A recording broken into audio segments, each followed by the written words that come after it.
नमस्कार दोस्तों, मेरा नाम है अजीत सिंह और पैसा बाजार हब में आप सभी का स्वागत है। आज हम बात करेंगे फ्लेक्सी कैप और Jio black rock flexi cap के बारे में। दोनों को कंपेयर करेंगे हम लोग। Fund and age M A U M asset under management इन पर बात करते हैं। तो पराग फ्लेक्सी बहुत पुराना म्यूचुअल फंड है और इस्टेब्लिश हुआ था लगभग 12 साल से ज्यादा हो गए इसे। इसका एसेट अंडर मैनेजमेंट है 1.25 लाख करोड़ का।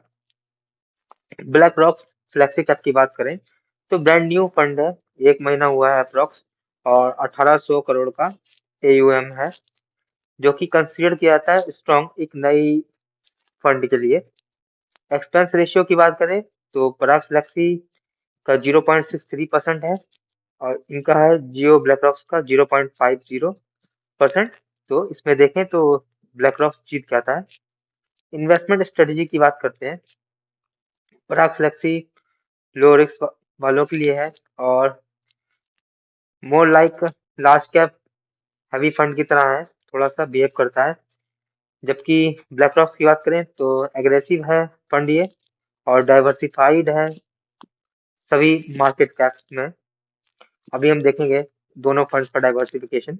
पी रेशियो की बात करते हैं तो दोनों ही फंड का पी रेशियो अप्रोक्स है 20 के आसपास। तो similar Fairlie similar portfolio valuation level पर है। मार्केट कैप एलोकेशन की बात करते हैं तो पराग फ्लेक्सी का लार्ज कैप में 69% है, मिड कैप में 0% है, स्मॉल कैप में 0% है। जबकि ब्लैक रॉक्स का एलोकेशन देखें तो लार्ज कैप में 62% है, मिड कैप में 20% है, स्मॉल कैप में 14% है।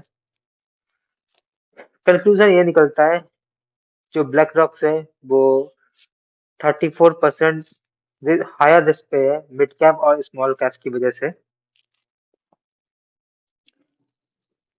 टोटल एसेट एलोकेशन की बात करते हैं तो पराग फ्लेक्सी 74% इक्विटी में रखता है, बचा हुआ डेब्ट में रखता है, कुछ फॉरेन इक्विटी में रखता है 11 से 12%, और बाकी हाई कैश लेवल्स में रखता है। जबकि ब्लैक रॉक्स 100% इक्विटी पर रहता है और फुली इन्वेस्टेड है और एग्रेसिव है। जैसा कि हमने यहाँ पे एलोकेशन देख ही रखा है, उन्होंने सभी मिड कैप, स्मॉल कैप और लार्ज कैप तीनों में कर रखा है। जबकि इन्होंने अपने पोर्टफोलियो को डाइवर्सिफाई किया है लार्ज कैप में, उसके बाद डेब्ट, फॉरेन इक्विटी और कैश भी इनके पास है। सेक्टर एलोकेशन की बात करते हैं तो पराग फ्लेक्सी का 61% कंसंट्रेशन फोर सेक्टर में है। मोस्टली 37% फाइनेंशियल में है और सर्विसेज में है, ऑटो एनर्जी में है।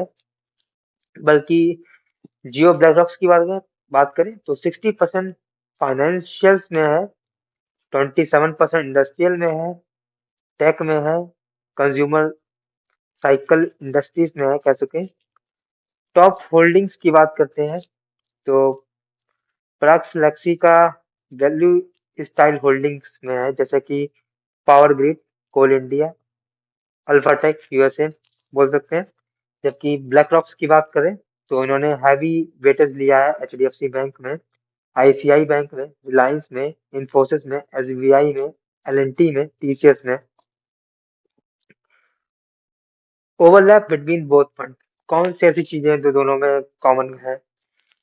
तो केवल ये लोग कॉमन या ओवरलैप कहें तो 26% का दोनों फंड में कॉमन चीजें हैं।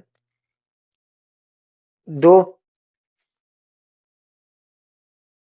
बचे हुए दोनों पोर्टफोलियो बहुत ही ज्यादा डाइवर्सिफाइड है। तो ये हमारा छोटा सा कंपैरिजन था पराग फ्लेक्सी कैप का और ब्लैक रॉक्स फ्लेक्सी कैप का। तो ये वीडियो सिर्फ और सिर्फ एजुकेशनल पर्पज के लिए है, कोई भी बाई सेल की रिकमेंडेशन नहीं है। कोई भी निवेश करने से पहले अपने वित्तीय सलाहकार से बात करें। अगर वीडियो पसंद आया है तो लाइक करें, शेयर करें, सब्सक्राइब करें। अगर आप किसी स्टॉक, म्यूचुअल फंड या फिर सेक्टर के बारे में जानना चाहते हैं तो उसका नाम हमें कमेंट सेक्शन में मेंशन कर सकते हैं, ताकि नेक्स्ट टाइम जब हम वीडियो बनाएं तो उन टॉपिक्स को कवर कर सकें। Thank you.